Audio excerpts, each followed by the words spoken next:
preocupa que hoy, 11 de octubre, que entiendo que será un día que quedará negro en la historia de la República Dominicana, oscuro, hoy perdimos la batalla. Hoy usted abrió la frontera y los haitianos no se dieron ni el canal, ni lo pararon y continuaron el canal. Hoy Dominicana perdió la batalla. Y por eso digo que será un día oscuro y negro en nuestra historia.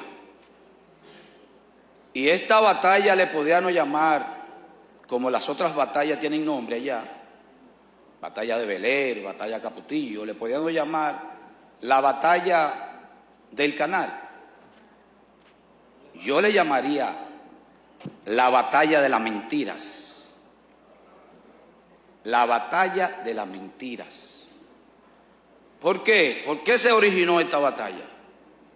¿Por el canal de los haitianos? Mentira.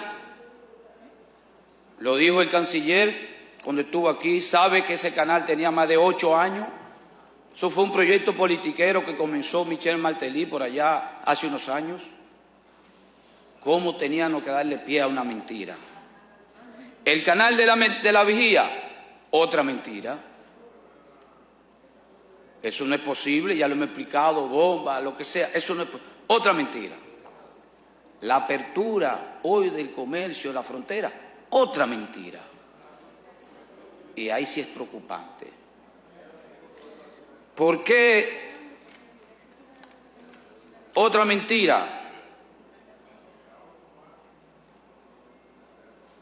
Porque el comercio no lo entendemos. Allá el comercio normal es en camiones, que se pasan camiones de huevo, que se pasan camiones de Toyota. Lo limitan ahora de que